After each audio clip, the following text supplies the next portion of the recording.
everyone. I'm Sheila Singam, founder of Human Equation, a company that's involved in talent development. And today I have Alan Cheah, the CEO of GoCar Malaysia, an on-demand car-sharing platform, with me to share about his industry and how they are faring during this lockdown period. Welcome, Alan. Oh, thank you. Thank you, Sheila. Thank you for having me. Oh, it's a pleasure.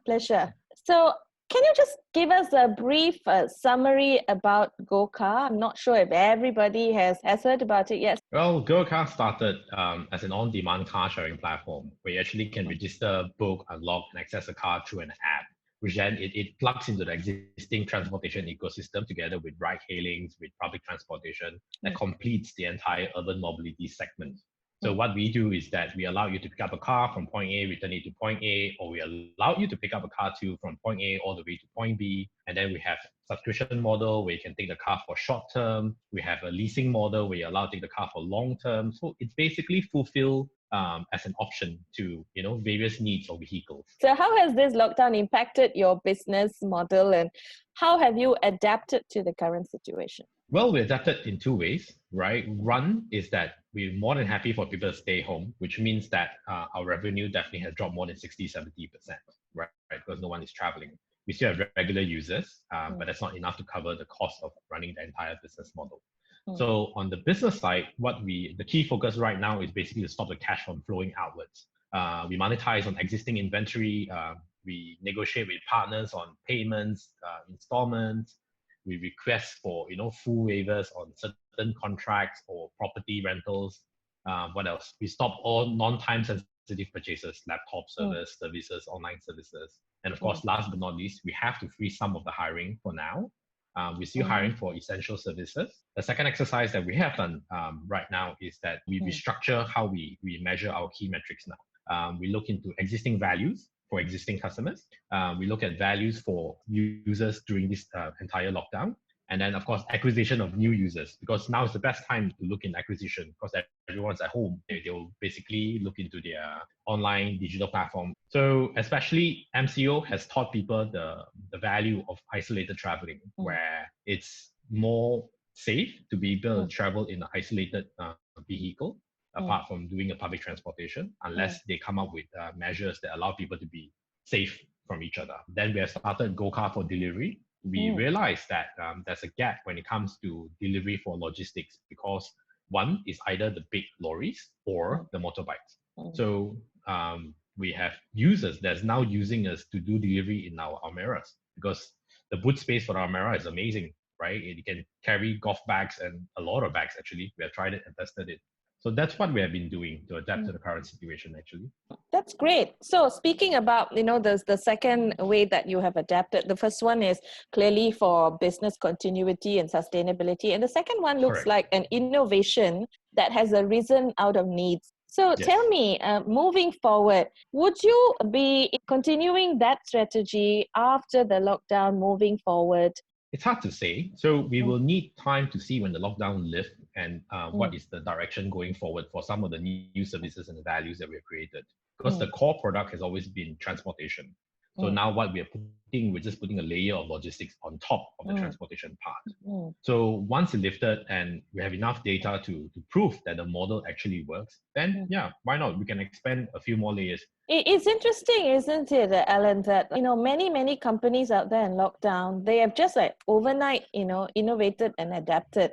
Where before that, many people say, oh, no, we cannot work from home, productivity, we cannot measure this, that. Now you see that innovation just happened overnight. It shows that the human spirit can really, really adapt. And how are you managing people remotely during this time of lockdown?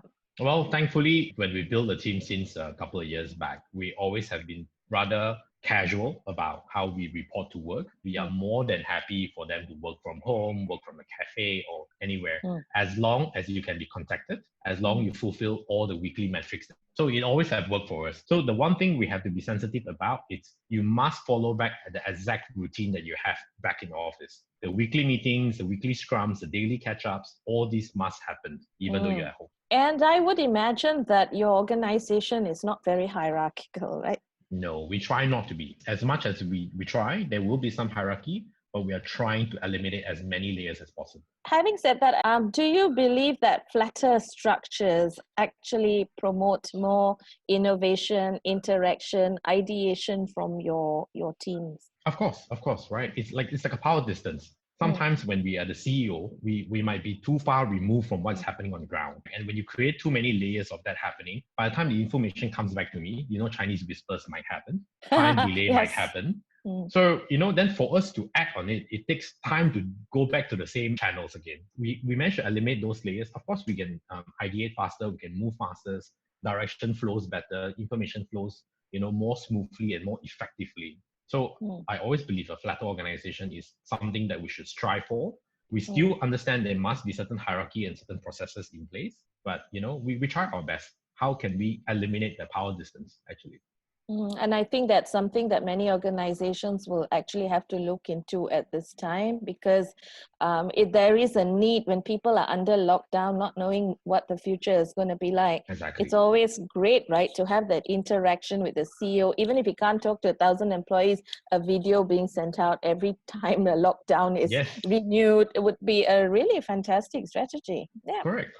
Yeah, even that, we do that with our users as well. That's why we have constant video going out, messages, just to keep the transparency open, and also for our team members to understand what's happening on each layers. Then they'll think that, our senior management forgot about us.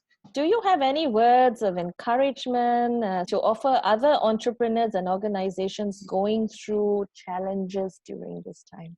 Right now, the reality, it is what it is. We must remember to focus on the right things. It's very easy to get distracted right now with so many things happening. So we must understand, what we have in our hands. What can we explore in terms of creating either more revenues or cutting down our costs? We must brace ourselves for building up the mindset to be able to brace for whatever's going to happen in the next 6 months. The idea is to be as realistic as possible to your situation and what can you do. So that's the thing that's the advice I can give. Be very focused, understand the reality, and then explore what resources that you have currently that you can utilize to help you either survive. And once you're able to survive this onslaught, is to rebuild either your business or yourself. Yep, absolutely. Thank you so much, Alan, for agreeing to be on this segment with us. You've been listening to 7 Minutes with Sheila Singam, speaking to Alan Cheah of GoCar. Thank you so much. Thank you, Sheila. Thank you for having me.